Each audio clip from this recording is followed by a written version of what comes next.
Two Black Bottles by Wilfred Blanch Talman with H.P. Lovecraft.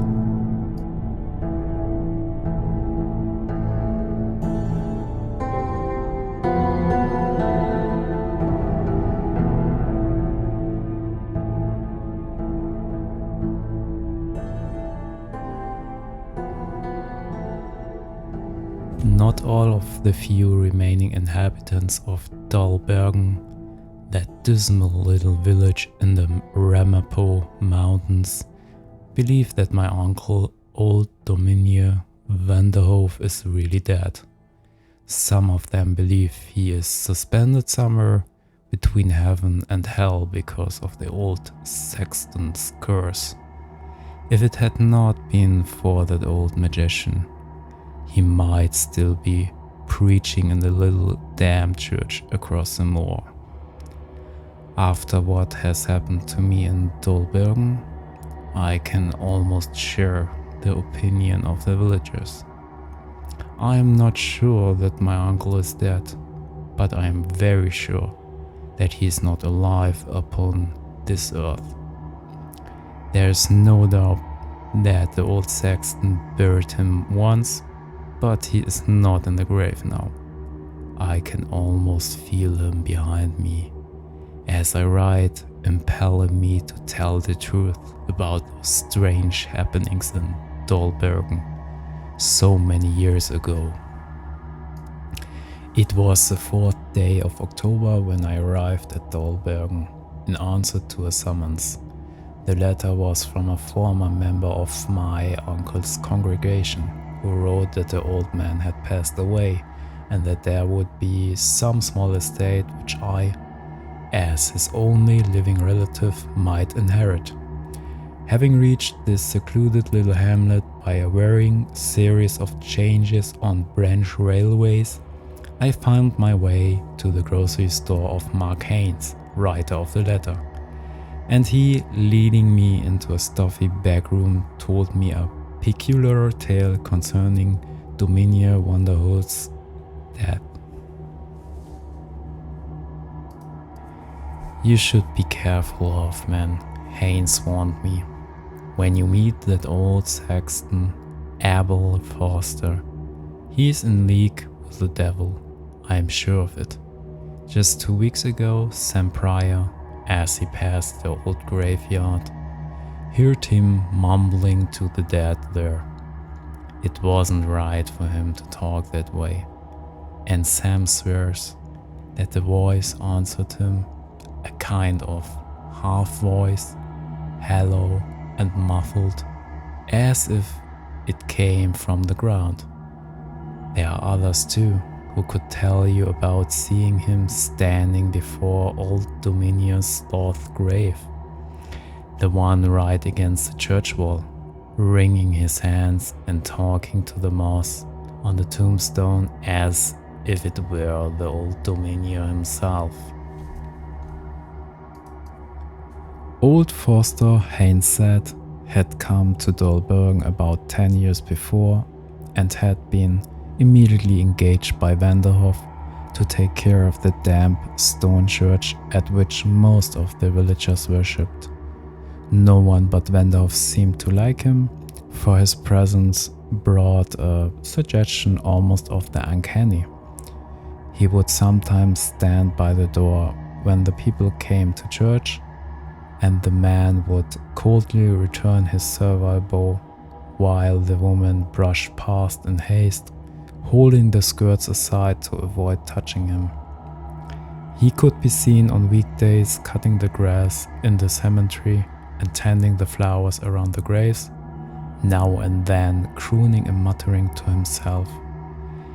And few failed to notice the particular attention he paid to the grave of the Reverend Gilliam Slot, first pastor of the church in 1701. It was not long after Foster's establishment as a village fixture that disaster began to lower. First came the failure of the mountain mine where most of the men worked. The vein of iron had given out, and many of the people moved away to better localities, while those who had large holdings of land in the vicinity took to farming and managed to wrest a meager living from the rocky hillsides. Then came the disturbances in the church. It was whispered about the Reverend Johannes Vanderhoff had made a compact with the devil and was preaching his word in the house of God. His sermons had become weird and grotesque, redolent with sinister things which the ignorant people of Dalbergen did not understand.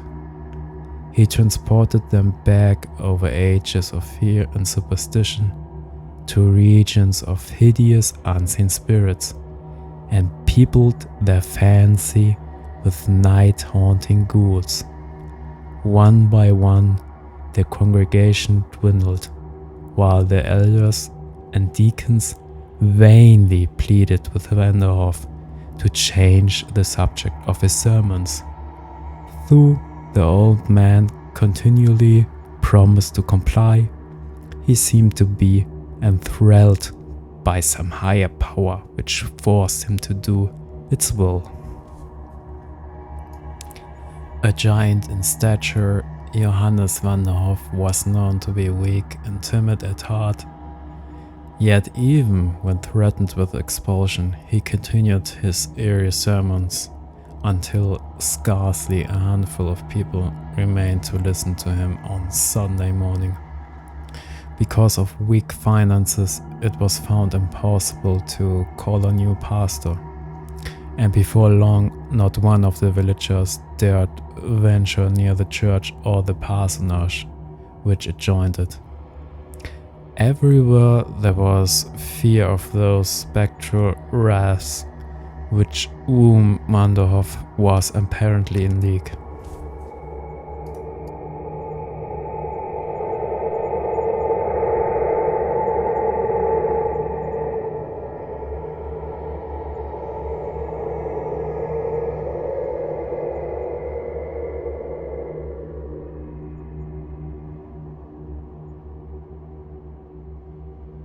My uncle Mark Haynes told me had continued to live in the parsonage because there was no one with sufficient courage to tell him to move out of it. No one ever saw him again, but lights were visible in the parsonage at night and were even glimpsed in the church from time to time. It was whispered about the town that Vanderhoff preached regularly in the church every Sunday morning, unaware that his congregation was no longer there to listen. He had only the old sexton who lived in the basement of the church to take care of him, and Foster made a weekly visit to what remained of the business section of the village to buy provisions. He no longer bowed servilely to everyone he met, but instead seemed to harbor a demonic and ill-concealed hatred. He spoke to no one except as was necessary to make his purchases, and glanced from left to right out of evil-filled eyes as he walked the street with his cane tapping the uneven pavements. Bent and shriveled with extreme age, his presence could actually be felt by anyone near him. So powerful was that personality which, said the townspeople, had made Vanderhoff accept the devil as his master. No person in Dalbergen doubted that Abel Foster was at the bottom of all the town's ill luck, but not a one dared to lift a finger against him or could even approach him without a tremor of fear. His name, as well as Vanderhoff's, was never mentioned aloud. Whenever the matter of the church across the moor was discussed, it was in whispers, and if the conversation chanced to be nocturnal, the whisperers would keep glancing over their shoulders to make sure that nothing shapeless or sinister crept out of the darkness to bear witness to their words. The churchyard continued to be kept just as green and beautiful as when the church was in use, and the flowers near the graves in the cemetery were tended just as carefully as in times gone by. The old sexton could occasionally be seen working there, as if still being paid for his services, and those who dared venture near said that he maintained a continual conversation with the devil and with those spirits which lurked within the graveyard walls. One morning, Haynes went on to say Forster was seen digging a grave, where the steeple of the church throws its shadow in the afternoon, before the sun goes down behind the mountain and puts the entire village in semi-twilight.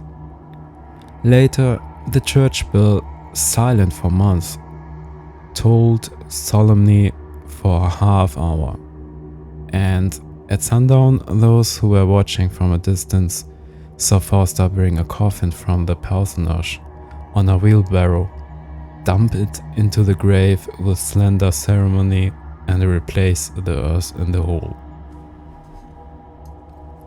The sexton came to the village the next morning ahead of his usual weekly schedule and in much better spirits than was customary. He seemed willing to talk, remarking that Wanderhoff had died the day before and that he had buried his body beside that of Dominia's lot near the church wall. He smiled from time to time and rubbed his hands in an untimely and uncountable glee. It was apparent that he took a perverse and diabolic delight in Wanderhoff's death. The villagers were conscious of an added uncanniness in his presence and avoided him as much as they could. With Wanderhoff gone, they felt more insecure than ever, for the old sexton was now free to cast his worst spells over the town from the church across the moor.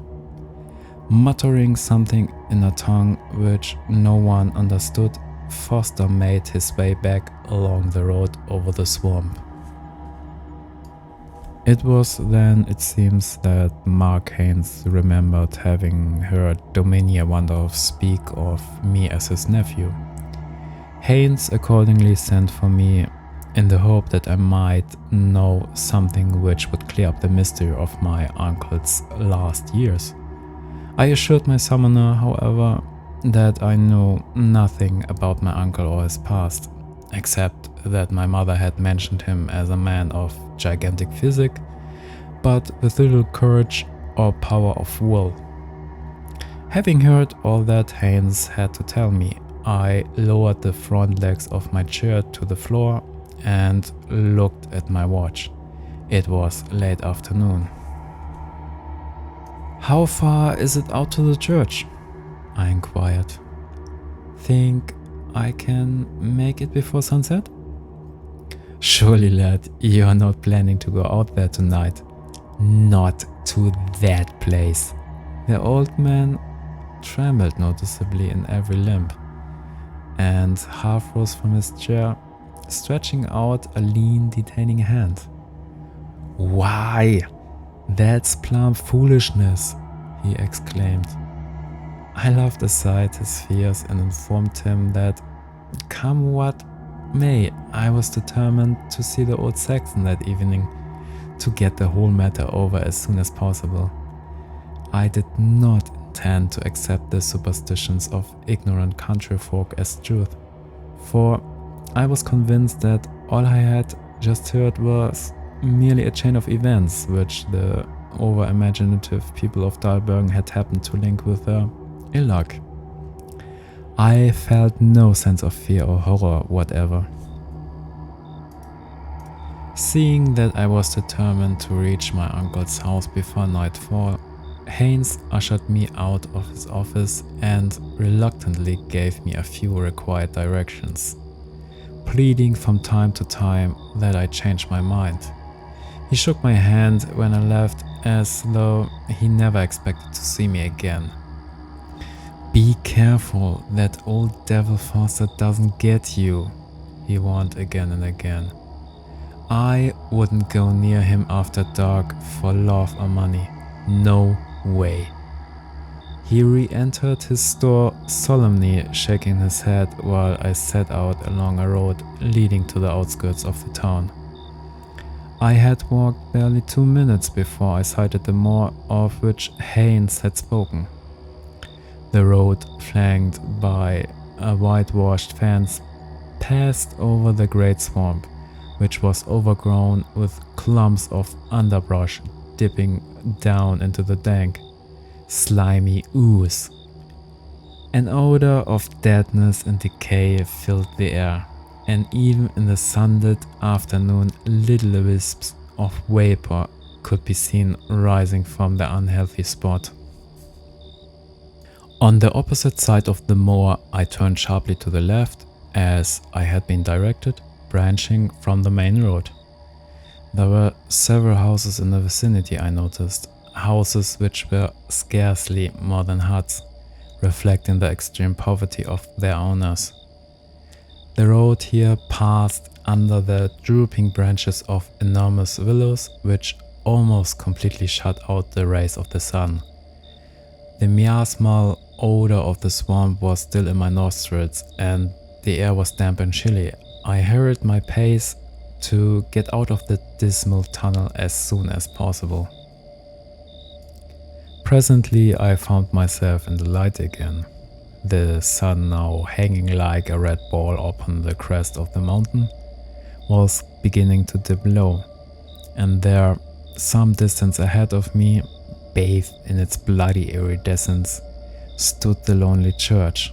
I began to sense that uncanniness which Haynes had mentioned, that feeling of dread which made all Dalbergen shun the place.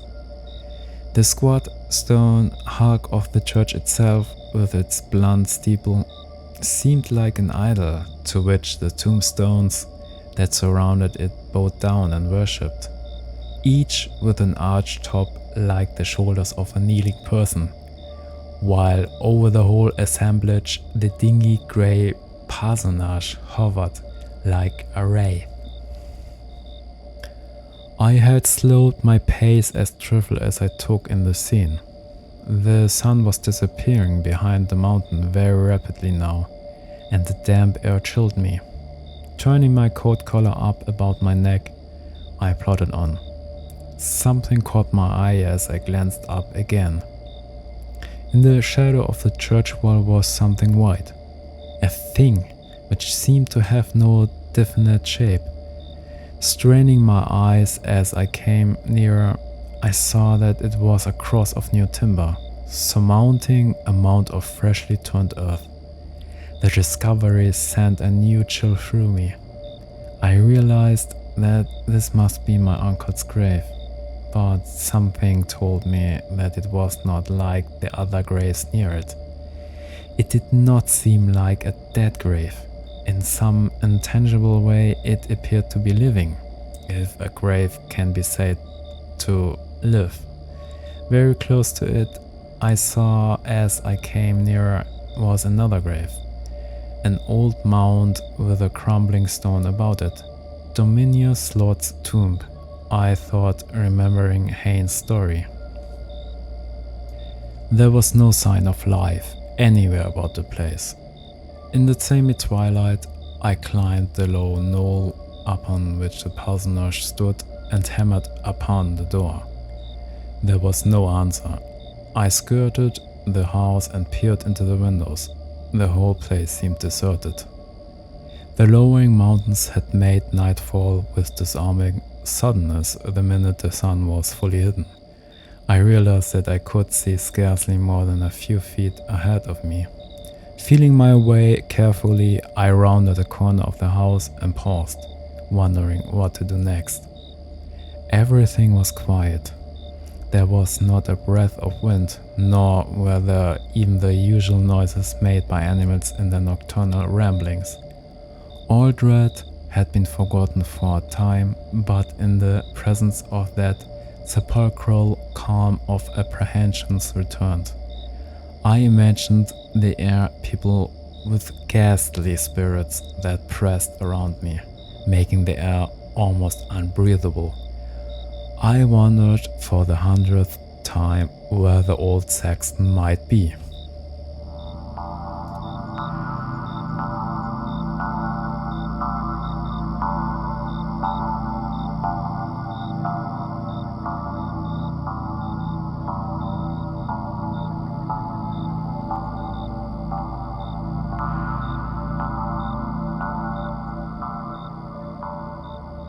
As I stood there, half expecting some sinister demon to creep from the shadows, I noticed two lighted windows glaring from the belfry of the church. I then remembered what Haynes had told me about Fosters living in the basement of the building. Advancing cautiously through the blackness, I found a side door of the church ajar. The interior had a musty and mildew odor. Everything I touched was covered with a cold, clammy moisture. I struck a match and began to explore to discover, if I could, how to get into the belfry. Suddenly, I stopped in my tracks. A snatch of song, loud and obscene, sung in a voice that was guttural and thick with drink, came from above me. The match burned my fingers and I dropped it. Two pinpoints of light pierced the darkness of the farther wall of the church, and below them, to one side, I could see a door outlined where light filtered through its cracks. The song stopped as abruptly as it had commenced, and there was absolute silence again. My heart was thumping and blood racing through my temples. Had I not been petrified with fear, I should have fled immediately. Not caring to light another match, I felt my way among the pews until I stood in front of the door. So deep was the feeling of depression which had come over me that I felt as though I were acting in a dream. My actions were almost involuntary. The door was locked, as I found when I turned the knob. I hammered upon it for some time, but there was no answer. The silence was as complete as before. Feeling around the edge of the door, I found the hinges, removed the pins from them, and allowed the door to fall toward me. Dim light flooded down a steep flight of steps. There was a sickening odor of whiskey. I could now hear someone stirring in the belfry room above, venturing a low hello.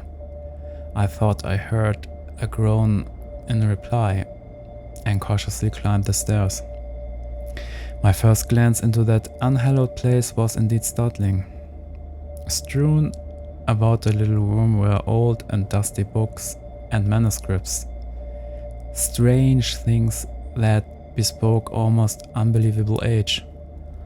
On rows of shelves which reached to the ceiling were horrible things in glass jars and bottles. Snakes and lizards and bats.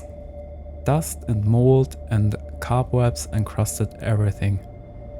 In the center, behind a table upon which was a lighted candle, a nearly empty bottle of whiskey, and a glass, was a motionless figure with a thin, scrawny, wrinkled face and wild eyes that stared blankly through me.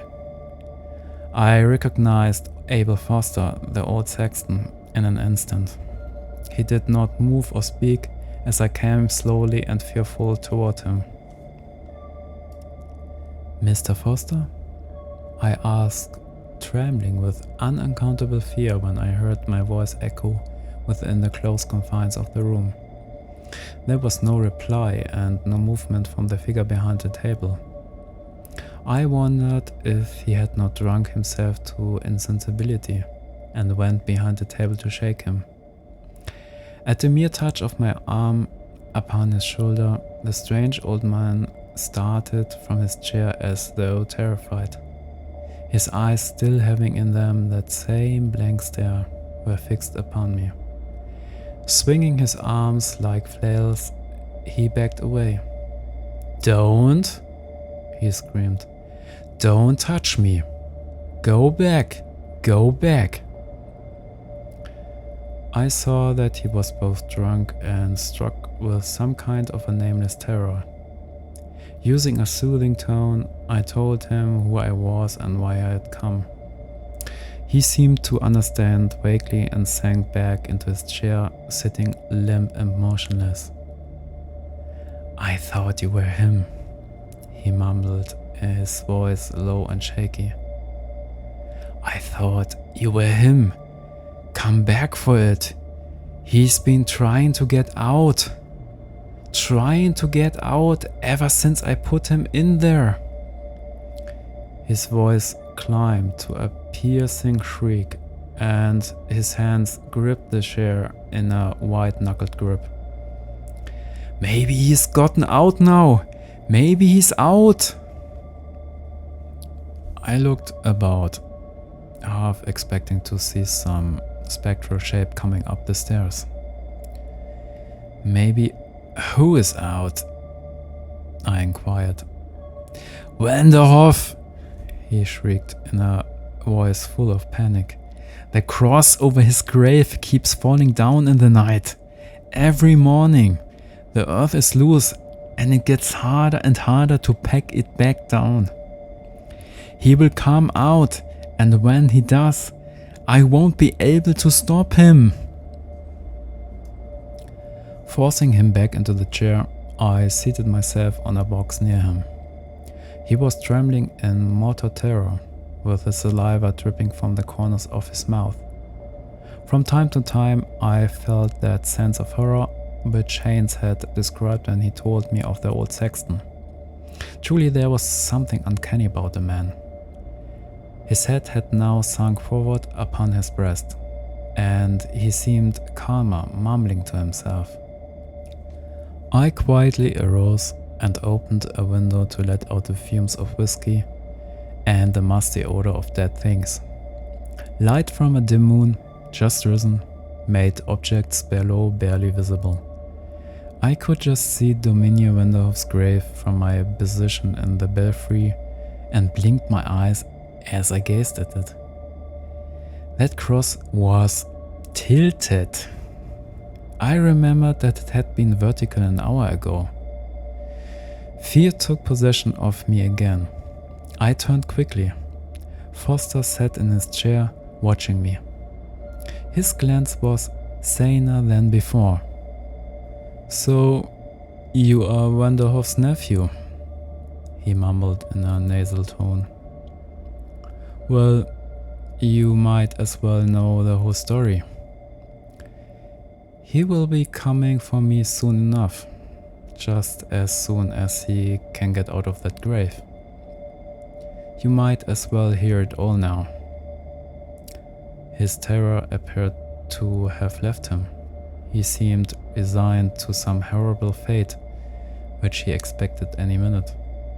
His head dropped down upon his chest again, and he went on muttering in that nasal monotone. You see, all those books and papers over there, well, they used to belong to Dominia Slot.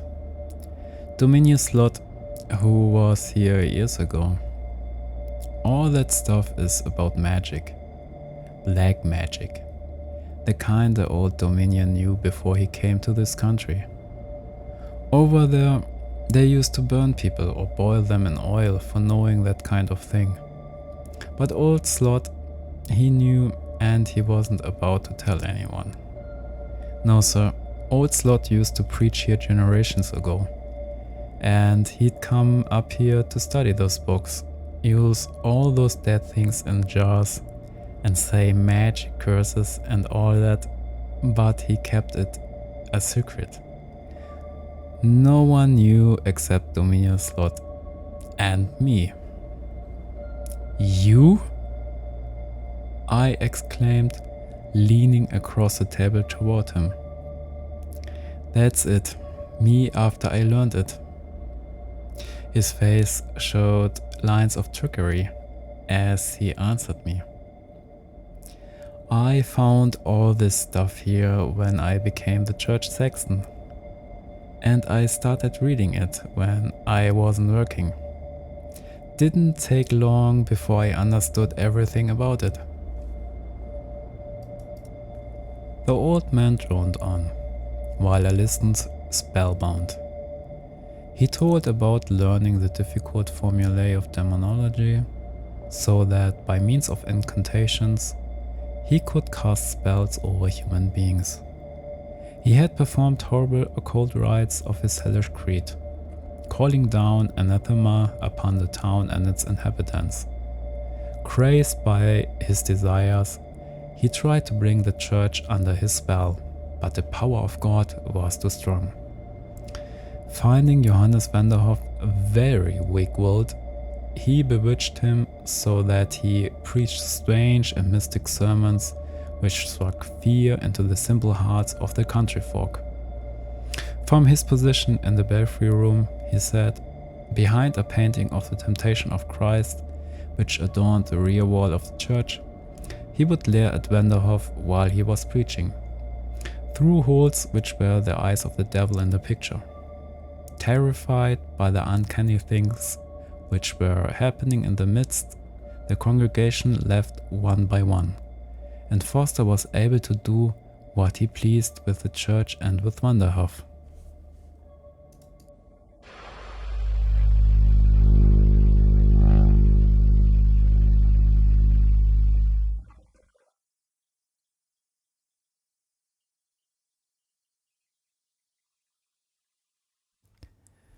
But what did you do with him? I asked in a hollow voice as the old sexton paused in his confession. He burst into a cackle of laughter, throwing back his head in drunken glee. I took his soul, he howled in a tone that set me trembling. I took his soul and trapped it in a bottle, a little black bottle, and I buried him. But without his soul, he can't go to heaven or hell. But he's coming back for it. He's trying to claw his way out of the grave right now. I can hear him forcing his way up through the ground. He's that strong. As the old man had proceeded with his story, I had become more and more convinced that he must be telling me the truth, and not merely gibbering in drunkenness.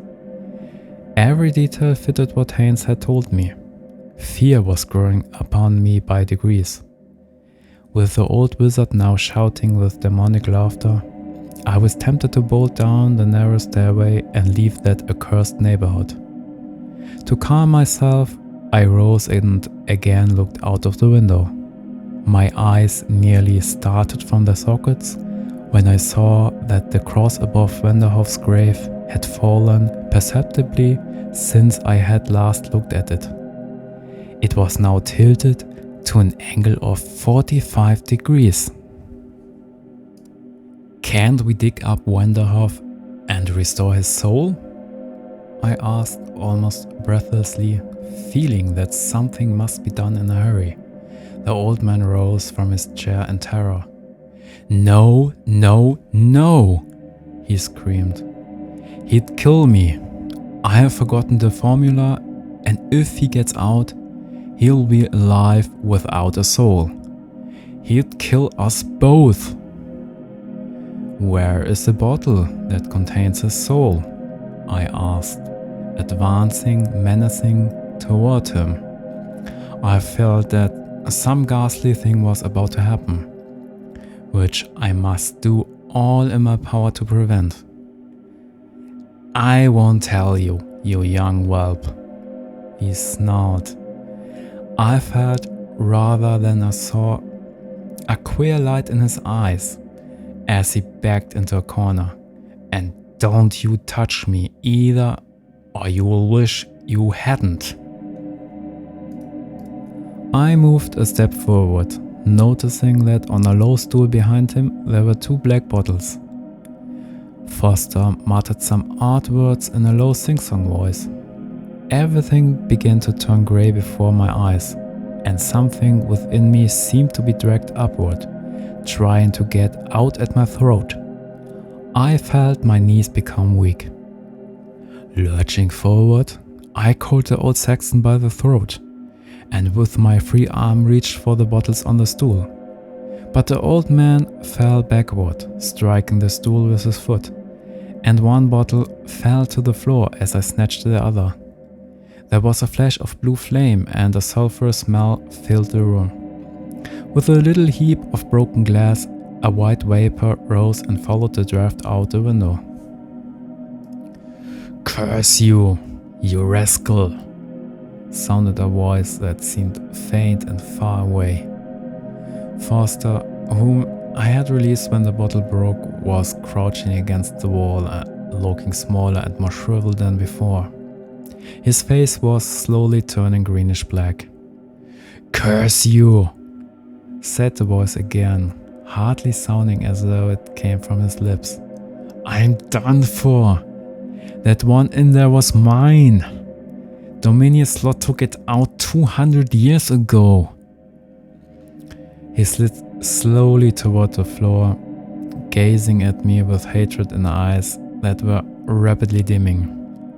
His flesh changed from white to black and then to yellow. I saw with horror that his body seemed to be crumbling away and his clothing falling into limp folds. The bottle in my hand was growing warm. I glanced at it fearfully. It glowed with a faint phosphorescence. Stiff with fright, I set it upon the table but could not keep my eyes from it. There was an ominous moment of silence as the glow became brighter, and then there came distinctly to my ears the sound of sliding earth. Gasping for breath, I looked out of the window. The moon was now well up in the sky, and by its light I could see that the fresh cross above Wanderhoff's grave had completely fallen. Once again, there came the sound of trickling gravel, and no longer able to control myself, I stumbled down the stairs and found my way out of doors, falling now and then. As I raced over the uneven ground, I ran on an abject terror. When I had reached the foot of the knoll, at the entrance to that gloomy tunnel beneath the willows, I heard a horrible roar behind me. Turning, I glanced back toward the church. Its wall reflected the light of the moon, and silhouetted against it was a gigantic, loathsome, black shadow climbing from my uncle's grave and floundering gruesomely toward the church.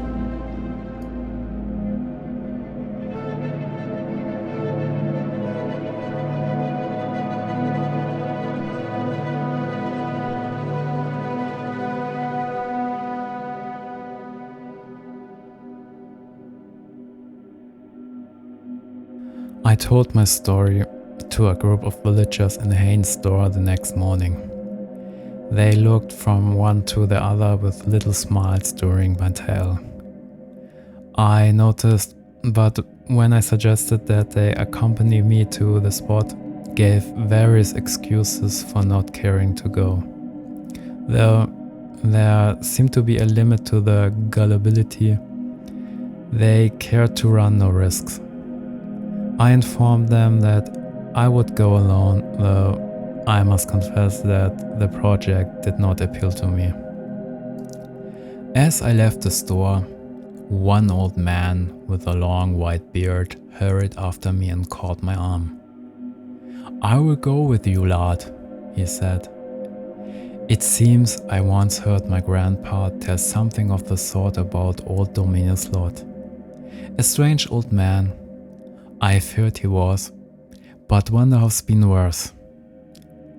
Dominion Wanderhoff's grave was open and deserted when we arrived.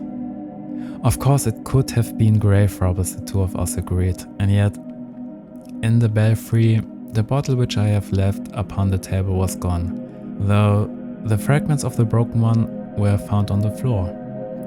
And upon the heap of yellow dust and crumbling clothing that had once been Abel Foster were certain immense footprints.